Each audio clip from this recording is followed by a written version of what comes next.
Welcome to Primordial Soup. I am Primordial One, and we're in the Primordial Ship. And this is my first Zoom, like face-to-face interview, and I'm very excited to have Alex Thompson, Alex Robert Thompson, on the show. What's up, Alex? How's it going, man? It's going okay. I had a little bit of technical difficulties an hour before this interview, and it ended up coming to now that it's a Zoom call that I'm recording. Yeah, it seems to be working out. So I hope so. I hope the audio sounds good when I like actually like edit it and see what I can do with it. It's supposed yeah, to be the better of all of the things to use if you're trying to podcast or interview somebody. Um, so yeah, welcome to the show. Welcome to the ship. Uh, I wish I had my effects so I can get a little weird. I had a new mixer. How are you? What have you been up to? If you don't mind, just kind of introducing yourself to the show and to anyone who's listening. okay. Yeah, I'm Alex. Actually, it's Robert Alex Thompson, but I won't hold that against you, Chris.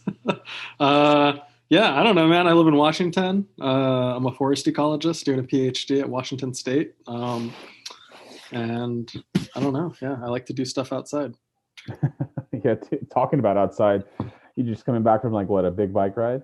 Yeah, man. I'm like, trying to ride my mountain bike in like 6 inches of snow. It was pretty successful. It took me 4 hours to go like 30 miles.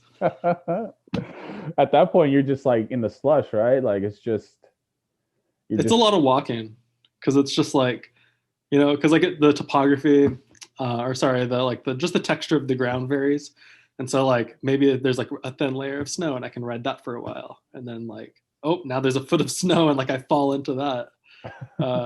Yeah, how is that going downhill? Like when you see yourself moving pretty fast downhill, and then you go from like an inch of snow to a foot of snow. sketchy. Like I definitely like ride like with one foot unclipped, like ready to like stop Just myself. Yeah, I mean falling in the snow doesn't hurt too bad, but still. what scares me about falling in the snow, and I think that's what scares me about snowboarding, because I want to ski, and we'll talk about that. Uh, is the fact that you fall and you don't know what is underneath. Like you don't know, like you're falling on snow that you assume, what if there's a rock? What if Yeah, you just yeah. don't know? So I've been trying to like I don't know, get better at skiing so that I can do some backcountry skiing. And I think that's really where like what's beneath you really comes into play because at a resort they pack it down and it's groomed and so like I mean you fall on that it's like falling on some like really soft grass, Yeah, because I can you know. imagine like during the off season they're like treating it and kind of like moving rocks just so that when the snow comes.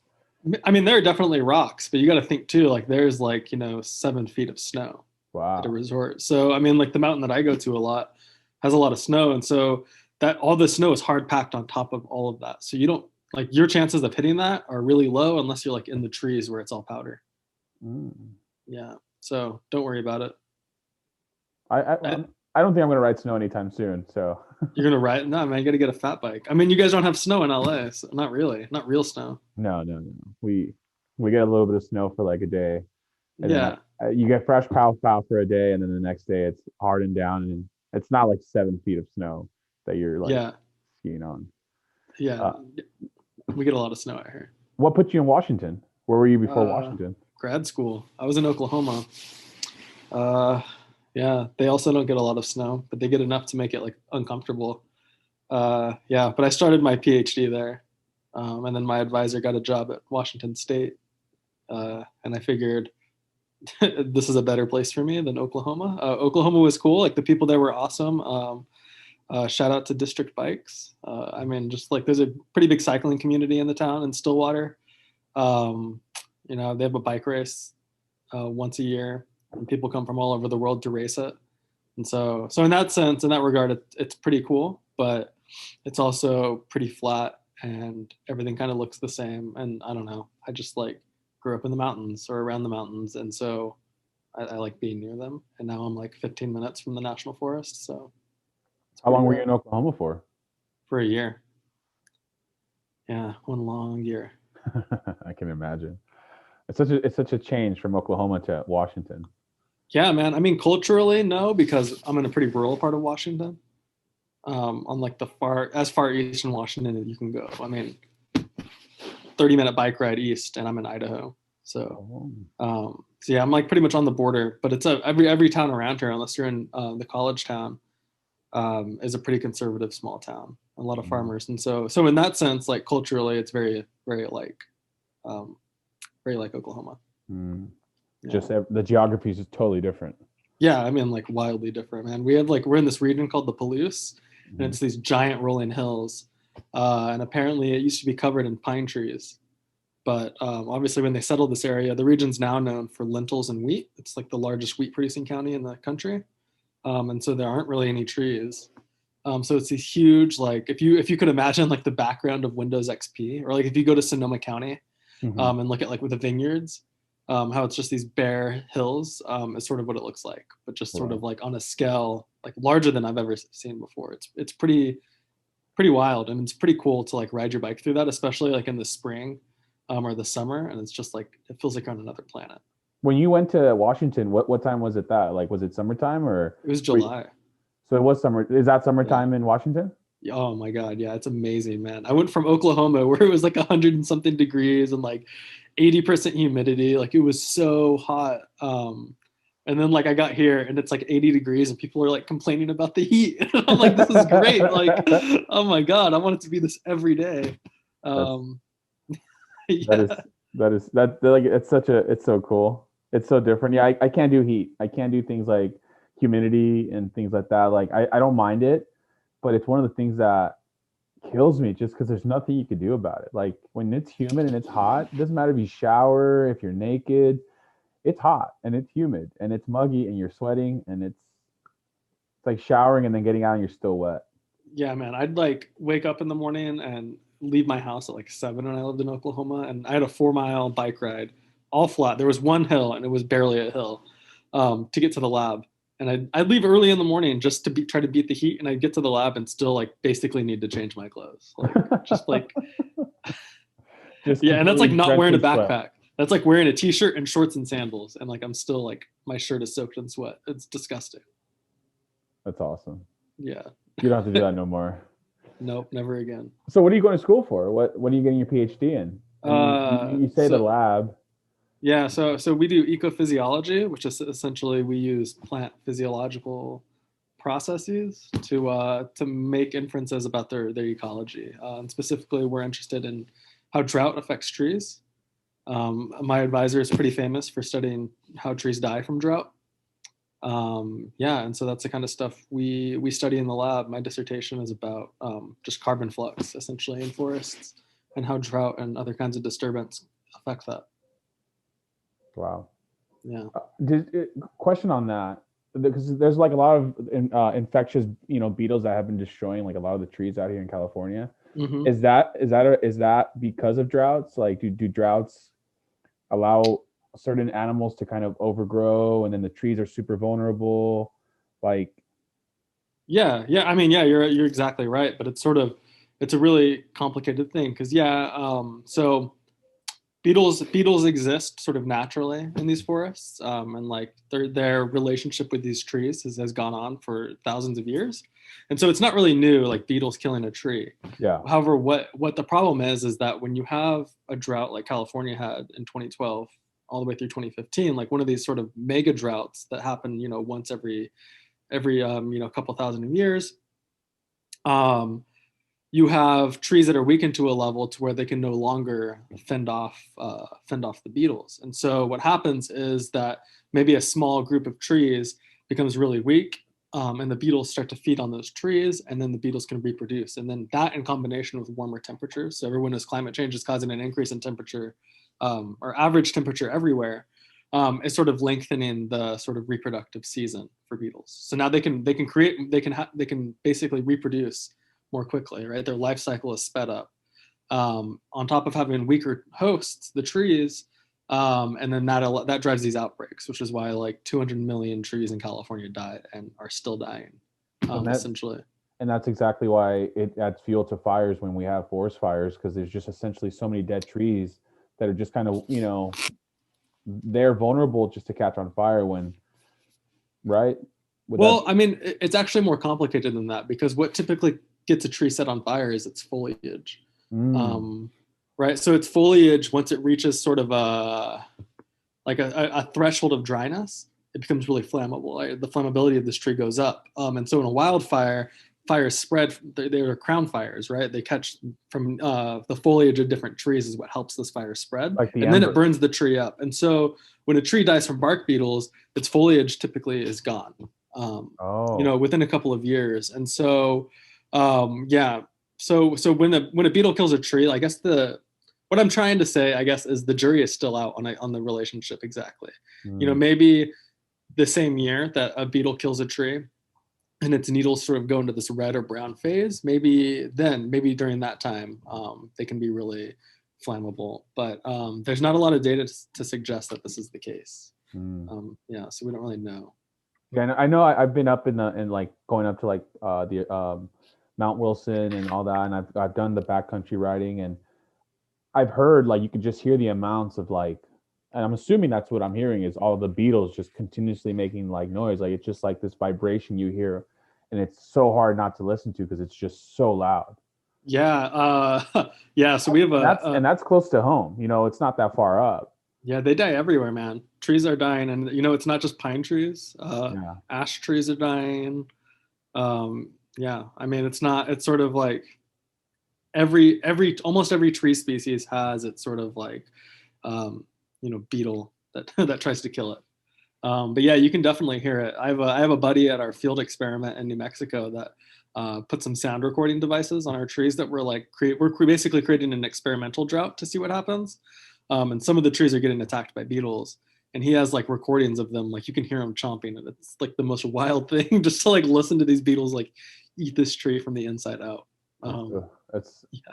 that's a crazy soundbite right there. Like just listening to that. Yeah, it's pretty cool. So going to Washington, you have a lot of trees. You have a lot of green, right? It's just is So that many trees. is that Yeah. helping your studies? Like, are you predominantly going to like drought areas, like you said, New Mexico? Um, yeah, I don't really have plans to do any research up here. I think like what helps my research in terms of like me being here mostly are the people that are here. Like so, like there's another lab in our department that does a lot of spatial analysis, and that's something I'm interested in. And so, like getting to collaborate with those people, or people that do modeling, are all things that I think are interesting. But in terms of like, I think I came here after I kind of had all my chapters of my dissertation sort of sorted out, and picked. And so I have several projects in New Mexico at that field drought experiment that we're doing. And then I've done some experiments in a greenhouse looking at sort of like carbon storage in trees in response to things like drought or shade. And then other stuff on the computer, some spatial stuff. What Yeah. put you what put you in this place going to school? Like, I know you as a photographer, Yep. as an avid cyclist, like, and I knew you were going to school, but like, what put you in this place? Did you always know that this is a field you wanted to get into? No, I don't know, man. I wish I had like this like simple thing to be like this thing happened. Hmm. And it changed everything for me. But I think it was sort of a series of things. I think like so I got out of the military in 2014 and moved to LA, and I was like, well, I'm going to pursue photography. It's what I've wanted to do my whole life. And now I have this opportunity to do it. And so like I went and I did that, and I think like I don't know, I had some mild success doing that, but also at the same time, I was working on some personal projects. And so when I was living in LA, there was a gas leak up in the northern part of LA County, and it made some people in the community there were really up in arms and upset about it. And so I was sort of trying to document that a little bit. That was the And the gas leak in Northridge, right? it wasn't Northridge. I forget what the town was now, but it was like right next to Right, Northridge, or Porter Ranch, something like that. Yeah, but it something was in like that. Northridge Yeah, area. Yeah. yeah, it was some like wealthy suburb, but yeah, so they were really up in arms about it, and so I went and kind of got involved there a little bit, and started thinking more about like environmental issues. Um, and then, yeah, and then I went to New York, and one of the editors at Newsweek was like, I'd be really interested in seeing if there was any evidence of like groundwater contamination from oil and gas drilling. And so I started poking around a little bit and came across this little town in the middle of nowhere in Wyoming called Pavilion, population like 200. And there's a small, sort of I don't know, a gaggle of farms east of the town that sort of was had called the EPA and essentially said like the gas company that's been fracking around our farms has contaminated our water. And I would hear these stories of like being able to light water on fire and all this crazy stuff, and people losing their taste of smell, really bad like sort of neurological diseases. And so I flew there on my own dime and essentially just like started living with these people. First for a week. Essentially, I did it a week at a time, and I went 3 times. Yeah, and just sort of documented like how they were trying to live with this like tragedy essentially, and the weird laws in Wyoming made it so that they couldn't do anything about it. They couldn't stop the fracking on their property because they didn't own the mineral rights. The state did, and so they just had to live with it, and they were unable to prove it. And luckily, one of the EPA investigators that I think he's now at Stanford, he was able to show that actually the gas company that was fracking was directly responsible for the contamination. Wow. Yeah, man. But I like totally remember going into this guy named Louis Meek's house, and he poured me a glass of water from his sink, and it was like I'm not like even exaggerating at all, but it smelled like gasoline. Like Wow. it was like imagine going to the gas pump and putting that in a mason jar, and that's basically what he handed me. It was pretty intense. Wow. Yeah.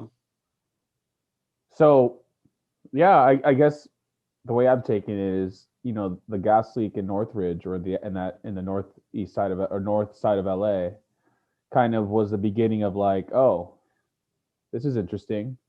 Not that that was the pinnacle moment that pivoted your life, but that was kind of the first project where you were like, oh, I need to maybe learn more about, whatever it is that's driving you now. Because it seems like from that point on, it's like, Yeah, I guess looking back, it does sort of all like fall together, but it was less conscious than that, especially at the time. Like I thought I was like, going to just work on environmental stories, hmm, but then I sort of going to Wyoming really kind of like made me think a lot about like what I was doing because like I'm going to these people's homes and they're giving me all this time and all this like attention and like letting me basically like be like invade their privacy.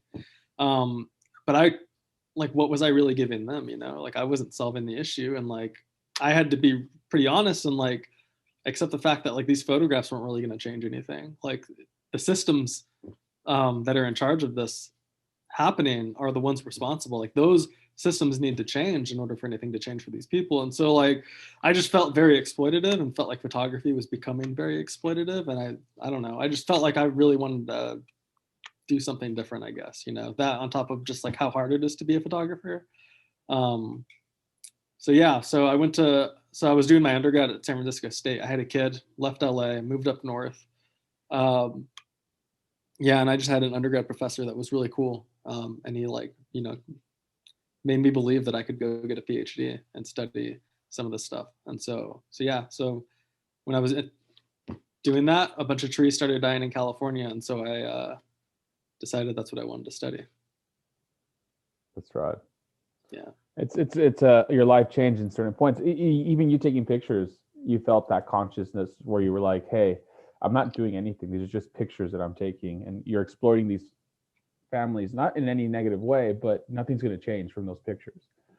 So you, Yeah. that was a conscious moment where for your life where you were like, I need to do something different, and then people being around you influenced you too. That's real cool. It's amazing where life takes us sometimes. It's unconsciously takes us there, but sometimes it does, when we look back at it later.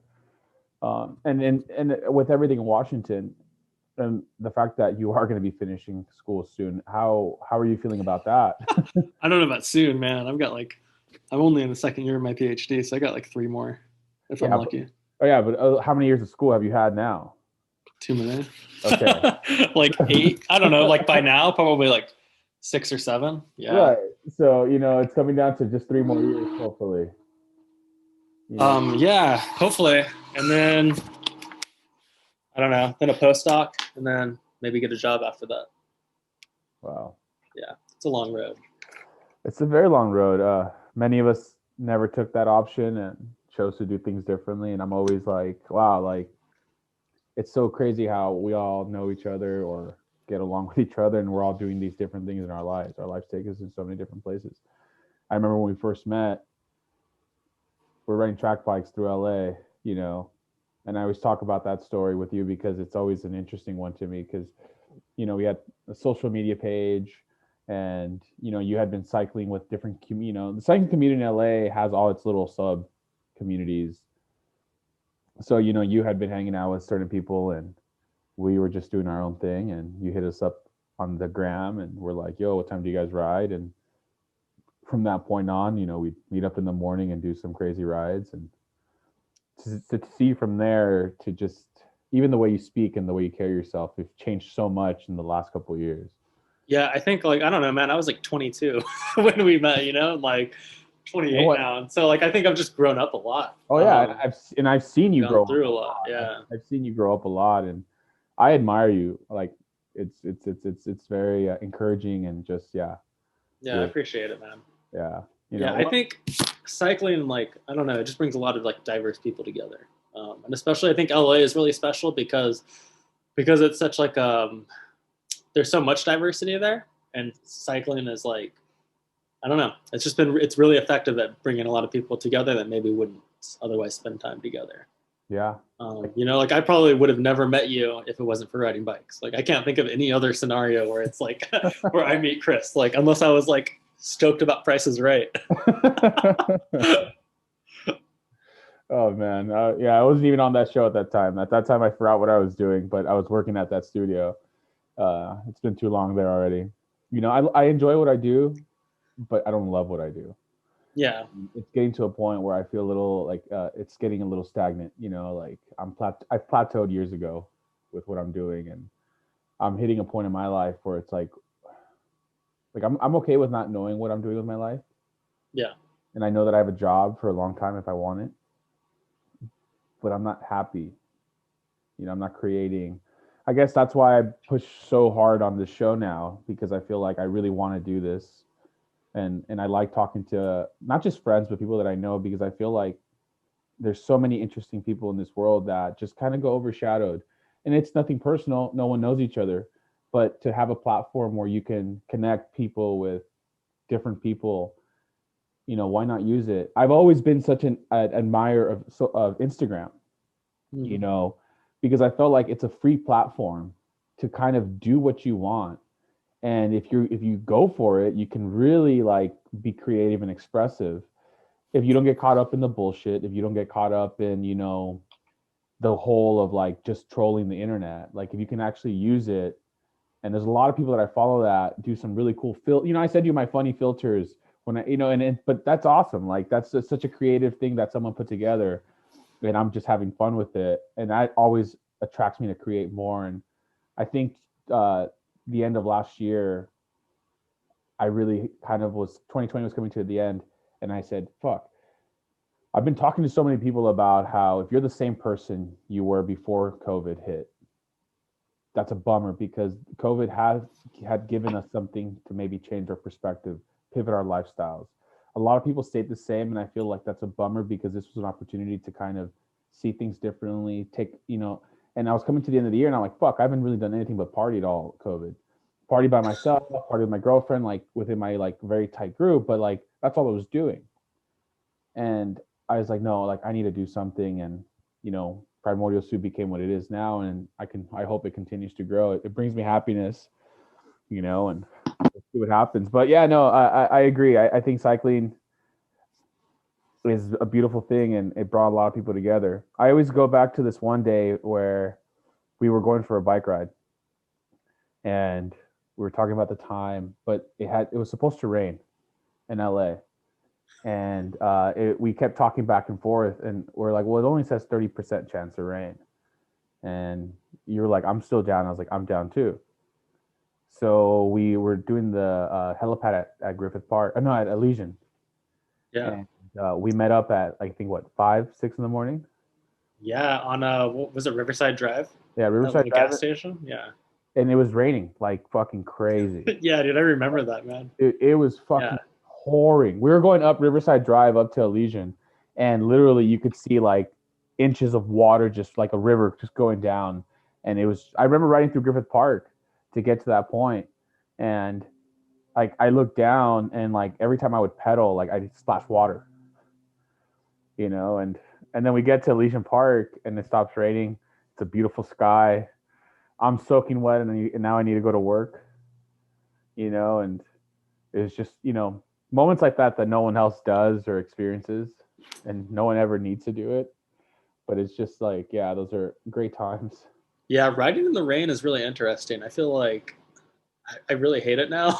Like I've done it so much, but man, like I definitely remember that day because it was just like probably some of the worst rain I've ever seen in LA.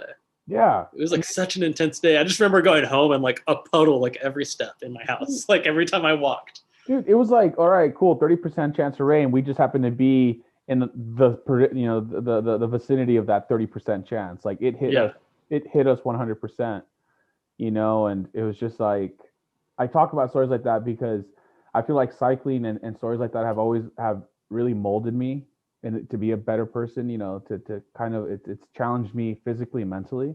Yeah. Shit like that is just stories that I have in my book of like, oh yeah, I've done that, I've done this, and it's always so interesting to me because no one will ever do that. A lot of people will never do that, and I've learned to hate riding in rain. Like I hate it. You get wet, you don't dry in time, you're cold. It's just everything. Like things start to smell bad. Like my shoes smelled bad, and I was like, God damn it. And it was just Yeah. I think like I did a lot of rain riding. My last year in San Francisco, I think it was like, oh man, maybe it was like the winter of 2018. So like that into 2019. And it was just like uncharacteristically wet. Like every day was raining. And my buddy Jason and I'd like text him and be like, do you want to ride this weekend? Rain, rain every weekend for months. And so finally I was just like, screw it, dude. Like I'm just gonna go ride. Like I can't do this anymore. Yeah, so I started riding in the rain a lot. And what like got me was this one ride. So at the time I was training for these like sort of long distance rides. And we did this 300K up from San Francisco to like Healdsburg, which is just like some small town north of San Francisco, and then along to the coast. And it was supposed to rain. And so like all morning, there's no rain, but we're all like aware that it's going to start raining and get to Healdsburg or just below that. And it just starts pouring. And it's just like, okay, I'm going to get wet. Like this is fine. And then on top of that, you have these huge winds. And so it's like 20-mile-an-hour headwinds, like going to the coast, going downhill where I'm pedaling as hard as I can to go 12 miles an hour down a hill. And then you hit the coast, like Highway 1, and then it's just hail, like penny-sized hail just smacking you in the head for an hour. And after that, I was just like, I don't know if I can ride in the rain anymore. like that was so intense. It was so brutal. But occasionally I will. Every once in a while, it's fun. But yeah. it's I hard to think justify. it really is. It's such a mess. Everything, your bike, everything is just all wet and beat up. And uh, talking about the races, like what drives you? Because I know you've done some really intense, like long distance rides, like backcountry, single track. And for anyone that doesn't know any of this, please explain the kind of races that you do and why you do them. Yeah. So the stuff in San Francisco, they weren't races. Right. That sport's called randonneuring, and it Mm. comes from France. There's the Audax Club Parisien, and if you're French, I apologize for messing that up. I don't know if you have many French listeners, but yeah. So it sort of has a really long history in French cycling, where it started. It basically was born out of this desire to just ride really long distances with your friends in a set amount of time. So it started out as a group. So you'd start together, maybe 20 people, and they'd say, we're going to ride 200 kilometers today. We're going to do it in 10 hours, maximum of 10 hours, and we're all going to start and finish together. And now it's sort of grown out of that, but still follows some of the same ideas. So now it's an individual thing. And essentially, you ride a set distance at your local club. So like in San Francisco, it was the San Francisco Randonneurs. But your local club basically designs a route. It gets approved by the ACP in France. And then people come out in the morning to come ride it. And essentially, you're on your own, so you get no help. You can stop anywhere along the route, but if you go off of the route, you have to go back onto the route to finish. Um, and you have to do the route exactly in a set amount of time. And so it increases obviously with distance. And so the longer, so from 200K to 600K is called a brevet. So 200 kilometers up to 600 kilometers. Shorter distances can be called populaires. And then longer distance than 600K is what's called a grand randonnée. And that's typically 1,000 and 1,200 kilometers. The most notable of which is the Paris-Brest-Paris ride. In Paris, that happens every 4 years, and it races from Paris to the coast to the town of Brest and back to Paris, and that takes a few days. Yeah, and so that's what I got started on, just because it sounded so awesome. Like to ride like to ride 300, almost 400 miles. Like, what does that feel like? And it feels amazing to do it all at once. Like, just like it's unbearably hard, but also just like the best feeling in the world to do it. Yeah, so I did that, and then I got into bike packing. I think like everyone else, and went to. So I moved up here to Washington, and my buddy Sean Lerner, who I met randonneuring in San Francisco, he texted me one day, and he's like, "Oh, there's this new race in Bend called the Cascadian Crossing Route," and I had just bought this new mountain bike. And so I was like, I'm down to do it. Let's do it. Having no idea like what I'm getting myself into. And I'm used to like long distance road rides, maybe some gravel rides, like not really into mountain biking very much, especially like technical single track. And so like I get all my stuff and we go up there. Turns out like everybody's on full suspensions bikes. But I'm like, whatever, man. Like I'm on a full rigid mountain bike, and my buddy Sean's on like an old mountain bike from the 90s with 26-inch wheels. And he's on a single speed too, and there's 30,000 feet of climbing over 300 miles on this thing. But he's a beast, and his quads are like the size of my like chest, so no problem for him. But yeah, so we do this race, and it was pretty awesome, man. It was super beautiful. And so like Bend is this very like dry sort of mountain landscape, and so it's like really beautiful and like almost like really high desert. But then like at some point on the route you cross into like the really like characteristic Oregon like mountains, right? Like the really like dank and wet and like covered in ferns and rivers and creeks, and tons of waterfalls. It was gorgeous. And so yeah, so we did this, and we're planning to do 3 days, so 100 miles a day. Turns out he's a lot faster than me, so we keep getting separated, but we meet up at the end of the first night and the second night. And so yeah, the first night goes really well. It gets really dark on some really technical single tracks, so we decide to call it a night a little bit earlier than planned. And then we wake up the next day and continue on our way. Again, we get separated, but we meet up in the town of Oak Ridge, Oregon, which is an old logging town, but now is essentially just a mountain bike hub. Like people go from all over just to do downhill mountain biking. Yeah, and so we met up there, and I'm like beat and exhausted, and I had such a hard time, and like my seat pack broke, and so like I had to like repack all my stuff into a smaller area, and I'm just like, I'm gonna quit. And he's like, I don't know, man. And like the store to get food is already closed, and so like I'm just so bummed out. And like so I go find a liquor store and get some snacks, and meet up with him, and we sleep. Wake up the next day, and I'm like, cool, I'll continue on, and this is gonna be the last day, theoretically. And it starts out with the hardest climb called Bunchgrass Ridge, which is not a single track trail. It's basically like a game trail. Like deer use this trail to climb up the mountain. Like there wasn't one continuous mile of rideable terrain. Like that's how steep it was and how like rocky and like just fucked up it was. There were sections on it where like it was so steep that I would like push my mountain bike ahead of me and hold onto the brakes and like use that to pull my body up, because it was so fucking steep. Yeah, and so I do that, and I get to the top of this climb and realize I have a flat tire. And I'm like, oh man, that sucks, but like I'll sit in the shade and chill and just fix it. And so like I patch it up and put air in my tire, and I'm like, and then I'm riding for a minute and then flat again. So I'm like, okay, the patch failed, and so I replaced the patch. Do this 3 times, use all my CO2, didn't bring a hand pump or anything. And so I'm still flat, and I get to this like intersection with the road, and I'm like, well, I can walk on the single track and hope I find somebody, or I can just bail and go to the bike shop in Oak Ridge. So that's what I end up doing, and I convinced these 2 guys that were on the road to give me a ride to the shop, and I smelled like a homeless person, so God bless them for being so like kind. But yeah, so I ended up bailing on the ride just because I couldn't fix my front tire. But yeah, I don't know, it was really hard. It was tough. Were you tubeless? No, my front tire has a dent, or my front wheel is dented, and so the tire is one seat, and so that's the tire that was also all fucked up. So you were tubed, and yeah, well, that's a bummer. Yeah, I don't know. Oh well. So I guess like you like the suffering, you like the discomfort, you like to be uncomfortable. Yeah, it's not really that uncomfortable though. You know, like it's hard and it's tough, but it's like at some point, like your body kind of just gets with it. And Yeah. it's like, okay, this is what we're doing, like, It's like running, it's like the first 5 minutes is like always the hardest.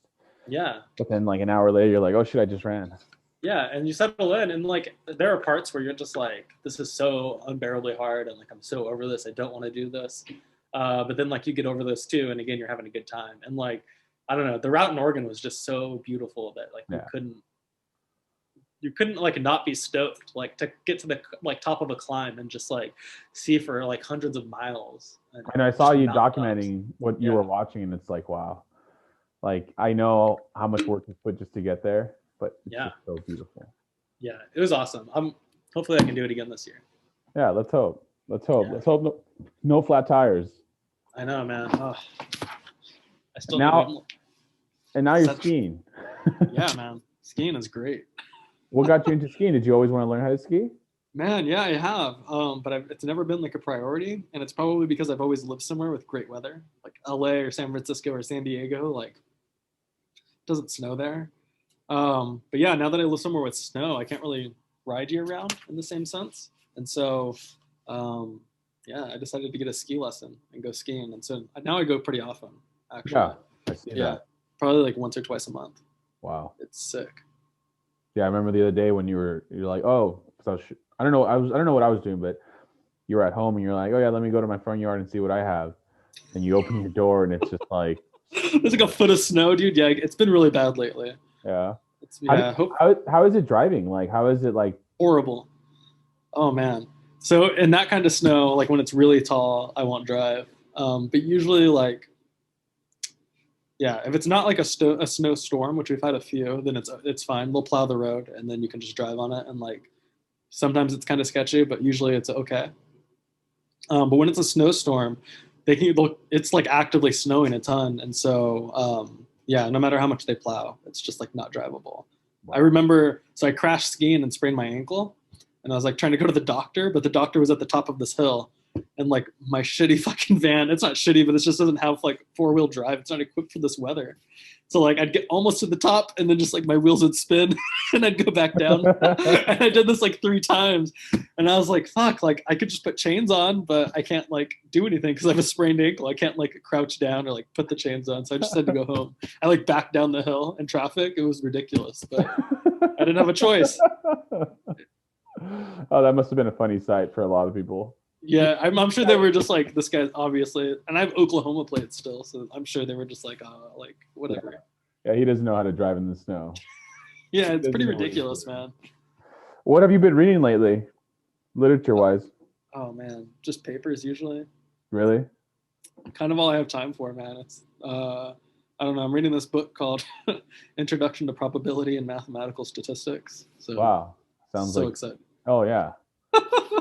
It's just like math, but I don't know. It's cool, but yeah, I don't know. I have a stack of books on my coffee table at the moment that I need to read. Wow. So there's When Einstein Walked with Goodell, some biology books, a book about bark beetles, like we talked about. Yeah, and then this other one about a mathematician. Yeah. Like I say, it's not that you weren't always reading, but it's such a change to meeting 7 years ago to now, like yeah, to like you just good for you, Alex. I'm proud of you. Yeah, dude, I read a lot. Yeah, I know. Thanks.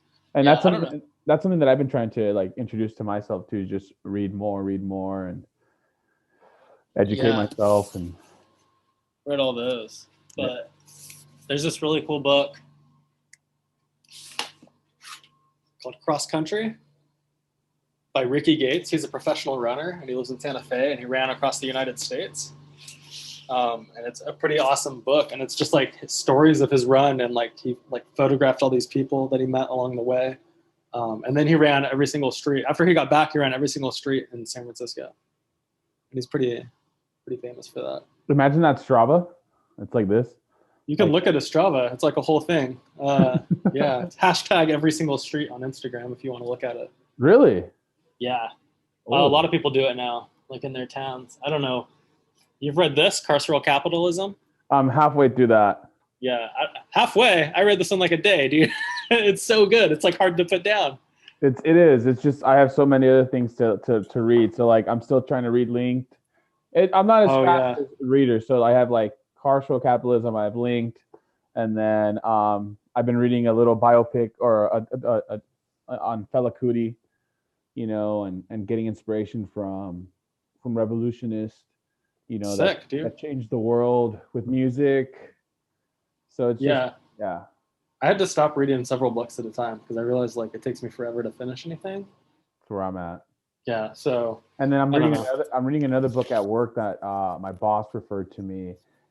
It's by a writer called David Sinclair, and it talks about life, aging, and why we don't need to age, something like that. I have a picture of it, and pretty much it talks about fasting and the way the body works with eating food, and Oh, that sounds cool. how being vegan and vegetarian really isn't the way to go. Like you still need to have some kind of proteins that aren't plant based for a long, for a life, and Hmm. things like that. Like he believes in a plant based diet, but he still understands that he still needs to have meat some way introduced into his body.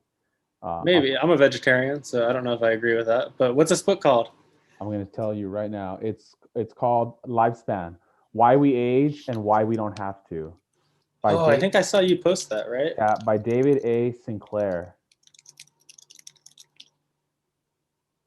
Cool. I'll look into it. Yeah. Yeah, that's interesting. There's a really good documentary on Netflix. The name escapes me right now, but it's about food. It's about athletes and what we eat. Mm-hmm. And I don't know, man. It's pretty interesting about like when you eat like animal-based food and just like what it does to your blood. Really? They have these football players. One of them's a vegan, and two of them eat meat. And they give one. Obviously, they give the vegan a plant-based like a veggie burrito. They give one of them like a carne asada burrito and one a chicken burrito. And both guys that got meat, their blood is just like a fog of just it looks like milk almost. Like it's just Wow. like it's the I think it's the plasma in their blood. And then they give the guy who's a vegetarian, and it's totally clear. And it's Wow. just like like which of you is performing better, like the one Yeah. who's eating all this meat and has to like deal with this clogging up your arteries all the time and like reducing your performance, or the guy who's is like totally clear. I don't know, I thought it was really cool and really convincing. But I don't know, you do you. Yeah. Yeah. I don't Yeah. think like eating meat is necessarily bad for you. Right. Yeah. Yeah. I'm same. I can say I never fall into like a vegetarian or any of that. I'm conscious, and if I choose to eat something, I try to choose the best version of it. Sometimes I don't. You Yeah, know. it's hard. I've definitely like cut out processed foods though from my life just because those don't do anything for you. It's Yeah. so hard to eat that stuff, and like just I don't know, I especially like as I like become more fit and more like focused on like just like athletic, not necessary athletic performance, but just like I don't know, just doing my body, becoming more in tune with my body. I think like I'm much more aware of like how certain foods make me feel. right. Like if I eat a bunch of ice cream, like when I was 20, I probably could have done that and gone for a run and been like, whatever. Like I feel the same. But now, like if I do that, like the next day, I definitely notice. Or like if I drink milk, like I stopped drinking milk because it just like, it was like swallowing like a kettlebell. Like just like, it just made me feel so heavy and like, so like, I don't know, it just like messed me up. So yeah, I had to stop. Yeah, yeah, dairy's been something weird for me too. And if anything, cheese is like the only downfall that I have when it comes to like eating dairy, because just cheese is just so good. I know it's not the best thing for you, but Yeah, it just cheese is tastes so. delicious. Cheese is amazing. Cheese Have is you tried amazing. nutritional yeast? No, Oh man, it's like a doesn't cheese sound replacement. It's doesn't pretty good, dude. doesn't sound like yeah. Oh, dude, do you want some nutritional yeast on your veggie burger? I mean, I'm telling you, man. I use nutritional yeast all the time. It's pretty Dude, good. I'll make vegan pizza and mix it into the dough, and then put some on top, and it gives it like a cheesy flavor. It's like a nutty, cheesy flavor. is it like cashew cheese? You can make a nutritional yeast based cheese, but it's yeast that's no longer active. Mm. But yeah, but it just has like this flavor. I don't know. Look it up, man. It's pretty good. It's great. I will. I'll look it up, but I'm just saying that the name itself it's not a winner. It's not like the best name You to got to come get up over that, with. man. That's Yeah. how vegan stuff is, dude. It's just like it has terrible names and it looks weird, but it tastes good. I'll check it out. I'll check it out. So to touch base back on like your life for the last 28 years, are you finding yourself in a place of like are you somewhat happy with where life has been taking you? Like is there a sense of, you talked about how when you were shooting photography and you kind of were like, what am I doing, right? This is not really going to pan out the way I wanted to, whatever.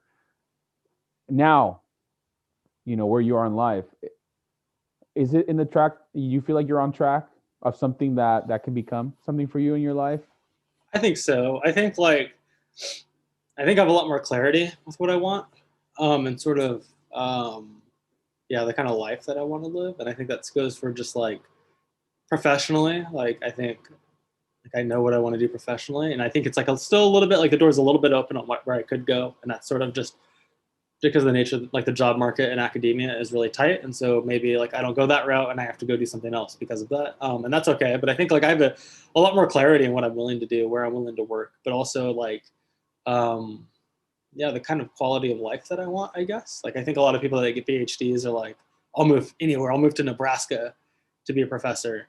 But your quality of life is going to change markedly from doing that. And so I think, yeah, for me, I think there's a lot of clarity, a lot more than I think when I was like younger and trying to pursue photography. I think photography is like something that like I still hold dear. Like that bookshelf is full of like a whole like shelf is just photo books that I buy. But I think it was sort of a childhood dream to do that.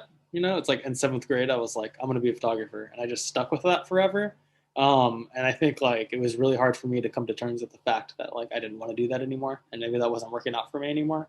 Um, yeah. So I think, yeah. So then it was sort of like, I've got to do this because I've always wanted to do this. So I can't let it go. And I didn't have a lot of clarity. Like I was always changing like where I wanted to go. And I think now, like, I think yeah, I definitely have a lot more clarity with what I want in life, which is nice. But I think with like everyone, things could change, um, and like I'll probably be growing and changing and like maybe refining those Yeah. goals, probably until I die. Yeah. And that's those are strong words that sometimes a lot of us need to hear, because we all go through struggles, and I can only imagine that in those moments of not being so clear on what was life was taking you, and you kind of hitting a plateau at that point, must have been hard. You get stuck and you don't realize what you're going to do, what your next move is, where life's taking you, you know. Yeah, but I think at like those sort of moments, like it really pays to be open and less like because it's easy to close yourself off and be like, this is what I'm going to do. This is the only thing that I can do. And anything that doesn't get me there isn't worth me considering. And I was like that for a long time. And like I would just ignore stuff and be like, that's not important.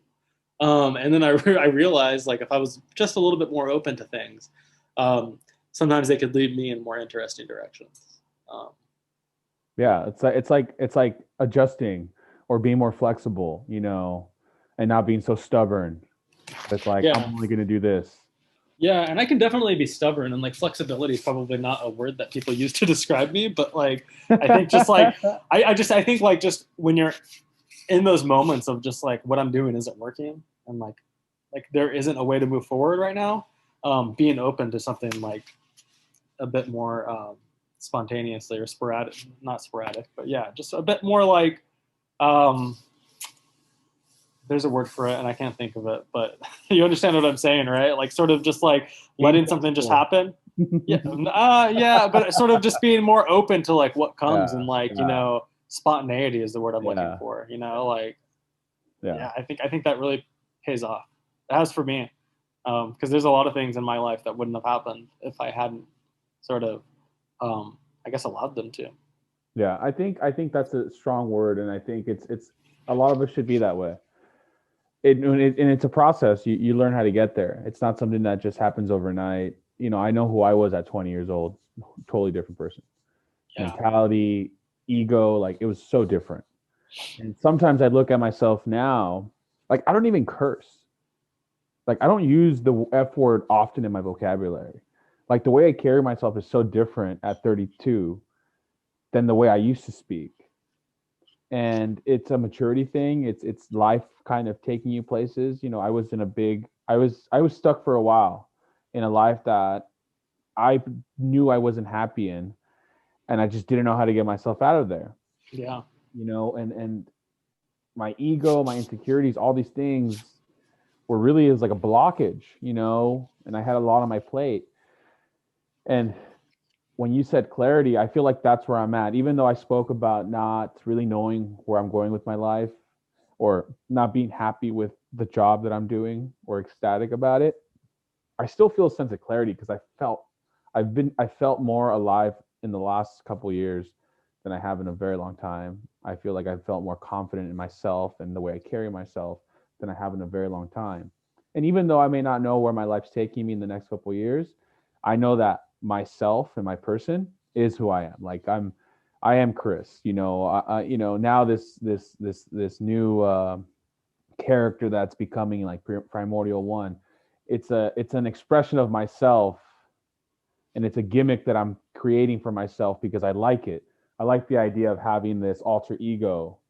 You know, I used to always go as Trilogy on or Trilog on Instagram, right? That was always my alter ego, and no one ever knew that. You know, I always considered myself like a triple OG. Like I had a mindset of, and this is just me. No one ever thought that of me. At least I didn't think so. But I've always had this mindset in the way I carried myself. You know, I had this very like gangster mentality, but I was like woke at the same time, and that's how I saw myself. And now I'm like, all right, cool. That's a chapter in my life, and now I'm embodying this new chapter, this new character. And I guess that's just how I express myself. That's how I express sometimes what I can't express as Chris, you know. So it's beautiful and it's powerful. And you know, you're fortunate enough to realize this at 28. I'm realizing at 32. But whatever the path is, there's no real time frame for when something happens in your life. And you know, I think as men, we don't really talk about what is happening in our lives. So it's powerful to hear it and to see it from you. And I can say for a fact I've seen you grow, not grow up. I've just seen you grow and flourish, and I know the struggles that have happened, and I know everything else. So it's like it's amazing. It's beautiful, and I think people can take a lot from this, just to see other people just kind of going through whatever they're going through, and life just taking them where they're at.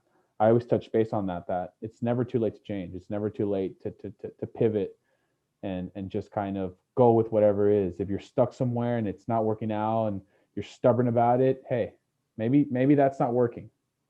So let's go Yeah. with it. Yeah. But I think it can be scary to just kind of do that, do the new thing that go, you know, and it's like cliche to say it, but like, I think it really is. Like, I know a lot of people in my life who are really unhappy.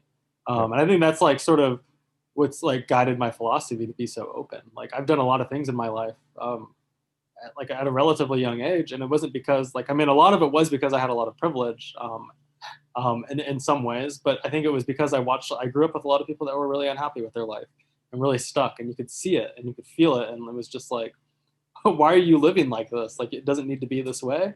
And I think like I had a reckoning before I graduated high school, and I was just like, I can like go do something big right now and leave all of this behind, or I'm gonna get stuck just like everybody else.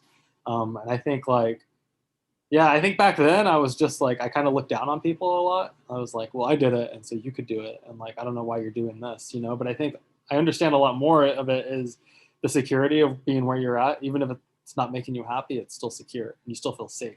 Mm-hmm. Um, and I think, yeah, that's the hardest thing, is to kind of let all that go, because there's always the risk. Like, unfortunately, we live in a society that doesn't value taking chance. Unless you make it big, unless it works out, then the chance was great and you're a genius for doing it. But you know, if you fall on your face, then no one's there to help you up. And so people, I think, are less open to making those changes. And whether they're like financial or whether they're just personal, you know, you can lose a lot from changing your personal life. I definitely have, and probably for the better. But there are things that, like, yeah, you definitely lose when you change yourself.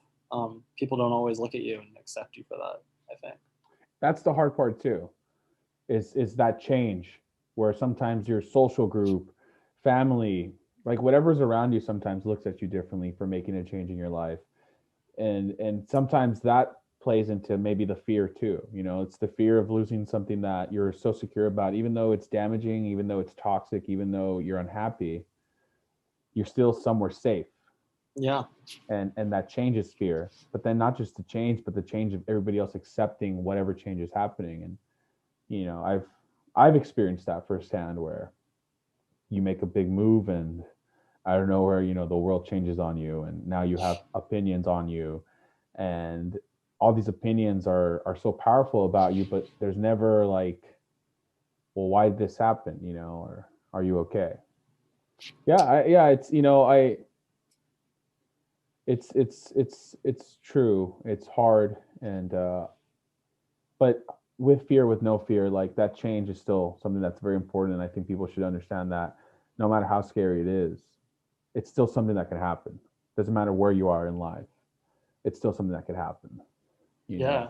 Yeah. And I think I've changed. Like I've had so many sort of iterations of myself in my life that like I kind of welcome it now. Like I'm really like I get excited by it and I look forward to it. And it's like I think it is an opportunity to like not only like go forward in a different direction, but also to like I think it gives you a lot of perspective on what's happened in your life. Like when I look back on the things I was doing before, it's definitely like I look at them differently than I did when I was doing them, if that makes Yeah, sense. yeah, it makes total. Like when you're in the midst of it, it's kind of hard to see Yeah, what it all means, but then yeah, later it's like, oh man, like I get it. And I not only do I get it, but like I get it from like a totally different perspective now. Like I'm not even that person at all anymore. yeah, and it makes sense because when you were there, you were in the situation, so there's no way you could think of any other view because you're in that unhappiness or you're stuck in that problem. So how else are you going to look at the situation? You're looking at it because you're in the situation. And it comes back to fear. Once you let go of that fear, once you break that fear, once you take that leap of faith and you realize that it wasn't on fear was the only thing holding you back, then your perspective changed. So now you don't look at fear the same way anymore. You kind of feel not unstoppable, but you're not scared of fear anymore because you got yourself out of something that maybe you thought you never were going to be able to get out of. Yeah, that's a And good point. and the fact that you did it and you realize, oh, what I was scared of was literally all in my head. So whatever challenges come again, you know that fear isn't a factor as much as it was that first time you did it. Yeah, I think like the more you confront it, definitely the more comfortable you get with it, and the more like. But also, I think like being secure in yourself is really important for Yeah. overcoming that fear because like if you're really self conscious and unsure about who you are, then I think it's hard to sort of um, let go of the way other people might see you.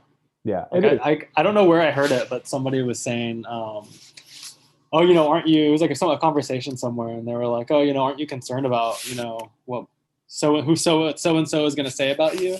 And they're just like, It's none of my business what other people think about me." And that's something I think about a lot because it's like I'm definitely partial to thinking about what others think of me, but it's important to like remind yourself to just let go and just like I can't change who I am, and like honestly, like I don't know, like so what, like like if you don't like it, if you don't like me or you see me a certain way, then I guess that's that. Like I'm not. It's not really worth like altering yourself just so somebody else might see you differently. Yeah, I agree. And I think that it all goes back to like being in that place of uncomfortable, being in a bad situation. When you're in the funk, it's hard for you to be secure of yourself. It's hard for you to have a sense of self. That's yeah, yeah. Sense So of self is important. yeah, so like moving past it, that confidence grows because now you know that you can get yourself out of anything.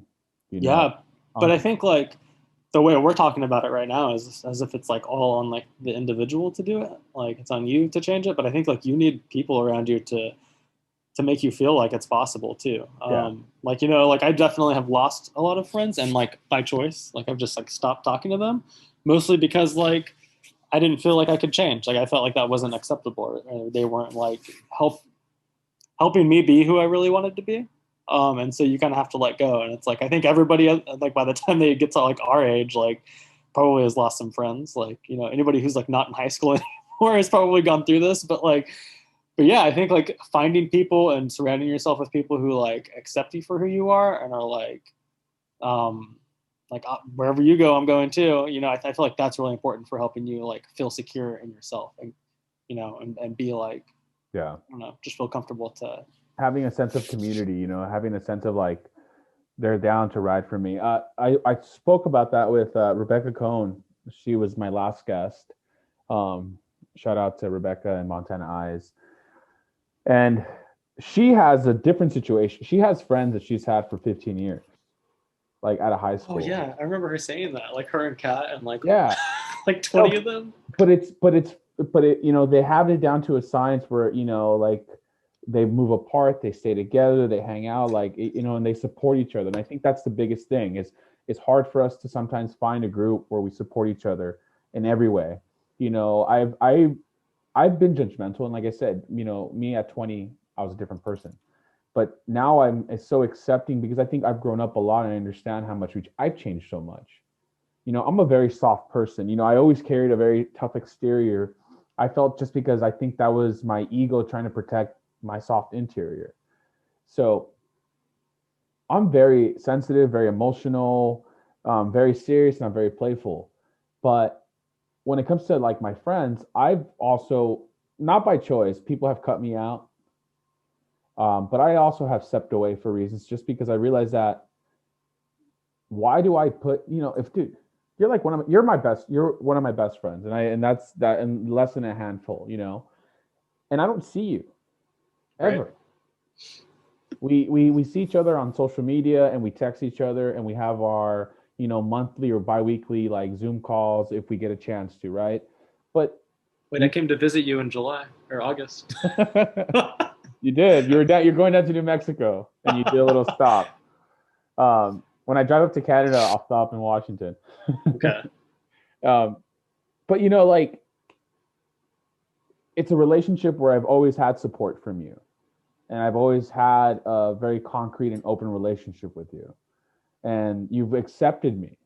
And I've seen you before, and I know what you're talking about, where you had a certain mindset of like, no, that doesn't make sense. I'm going to do this, or the way you carried yourself. Like I've seen you change or grow, and but the importance of the relationship with you and I always saw like talking to you or being around you always made me level up. Like I always felt like I had a friend more than just I have 20 people in my house partying with me.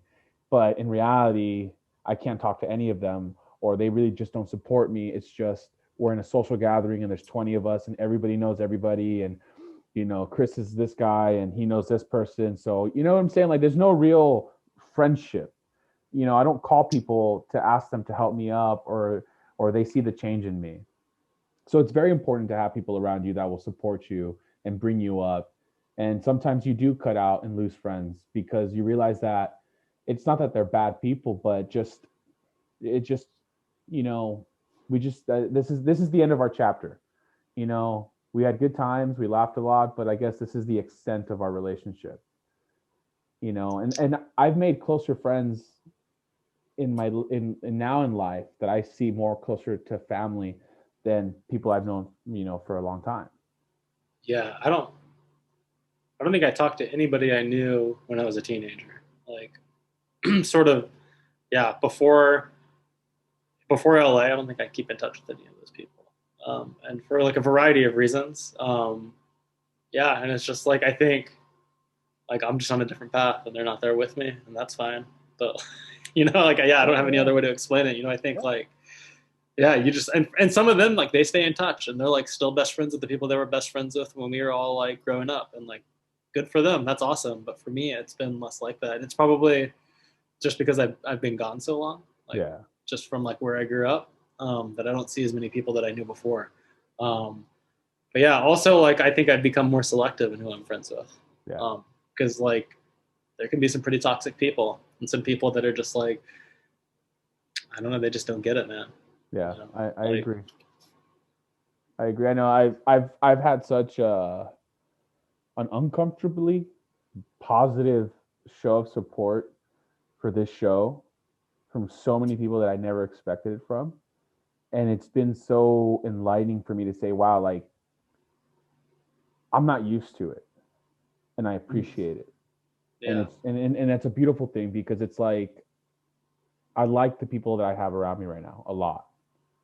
And I could see myself being around these people for a very long time because what I'm seeing now in so little time is genuine, it's real, and it's uplifting in so many ways. So it's just people that I you know I'm latching onto and saying like, as long as this, and it all feels genuine, it all feels real, and I'm appreciating it, and it's honestly making me grow more too as well, you know, because it's like when you have the right people around you, you're growing as well. You Yeah. know, when you see people succeeding in life and you support them and they support you, it's powerful. And I think everybody and anybody that has people like that around them should really appreciate what they have. And for anyone that doesn't have that around them, maybe that's what they should start looking at. They should really start to look at their social groups and to see like, and not that anyone that they're around is bad, because that's not the point. The point is just what is it bringing to their life, you know, like, because you know it's a back and forth. You know, Yeah. I'm not just your friend because you listen to me. You know, I listen to you. You know what I'm saying? Like, and Yeah. it's a two-way relationship here. So I think that's how it should be with all your friends. You know. Yeah. I don't know. For me, it was like a lot less conscious. You know, it wasn't like, oh, I can't be friends with, so and so today or anymore because they're always bringing me down. I mean, like there have been some people in my life where I've been like, fuck that guy. Like, like I'm not talking to him anymore. Yeah. But like, I think like when you just take stock of your life and you kind of like start to value yourself a little bit more, or maybe your values even shift. Like I know my values shifted a lot, and I won't necessarily say how, but they have. Yeah. And I think that on its own, just like I just started to drift away from certain people because they no longer shared my value, and that became my values, and that became glaringly obvious. It was just like Well, yeah, I consciously or can't. subconsciously, like Yeah, it started to happen. yeah. And so You you know. just like slowly stop spending time with them, I guess. Yeah. Yeah, That's great. I think people will learn a lot from this. You know, and I think that's the biggest motivation I have for even this show. Is just like, if I've said this since the beginning, if 5 people listen, I appreciate them. If 100 people listen, I appreciate them. You know, the idea is just to change that mindset. You know, I speak of it coming from a spaceship in space looking down at this primordial world that is just kind of manifesting in all these different bodies and personalities and politics and culture and climate change, and just like, even with all that going on, we can still make changes in our life that'll be better for so many other people, ourselves and everybody else around us, you know. So I appreciate this conversation. I appreciate you coming on the show. I know it was something that you were a little skeptical about for a while, and when you were like, yeah, I was like, sweet, let's make it happen. yeah. I um felt like I couldn't put it off any longer, but it was good. It was fun, man. Yeah. Thanks for having me. I enjoy the podcast. It's like I'll like listen to your podcast, like your episodes, and like I'll catch myself like answering questions or like responding, and it's like it's hilarious. It just like it cracks me up every time because I'm just like I know that I'm not there, but yeah. it feels like I'm there, like hanging out with you, and it's I, cool. I had a friend, and she told me, she's like, yeah, I listened to all your podcasts in one day. I was at home, just cleaning. And she's like, I literally just felt like you were sitting in my living room Yeah. with your said guest. You guys were just shooting the shits. And then like, I'm just there, like just not responding because you're not really there, you know? Yeah. And I think that's the vibe that I want from the show. But then again, the show is organic and it just kind of flows with whatever way it goes. Um, Today was something about you, but I did, we touched base on a lot of serious things too that are very important. So sometimes the shows are silly, sometimes they're about cool shit. Yeah. So I appreciate it. And like I said, I appreciate you coming on the show and giving me some time of your day. I know you just came back from a super gnarly ride and you're probably beat up. I took a nap before I hopped on. Good, good. Hey, dude, one of my sponsors in the first show is called Napmore. And that their whole presence on life is to sleep more, take a little nap. Yeah, I'm all about the midday nap, dude. I take one every day. It helps you live a lot longer. So before we end this show, anything you want to pitch, any kind of anything you want to lead off with as the world will listen to forever? Oh man, I don't know. I'm not prepared. Shoot. Is anyone ever prepared? We'll take a rain check on this. Sounds good. That means another episode. Okay. Hopefully in person. I'll interview you that time. That's a good idea. Yeah. You'll be like a co-host interviewing me. I like that. Let's do it. All right, guys. Thank you so much for listening. Thank you, Alex, for stopping by. This is Primordial Soup. I am Primordial One. and we're taking off. Peace.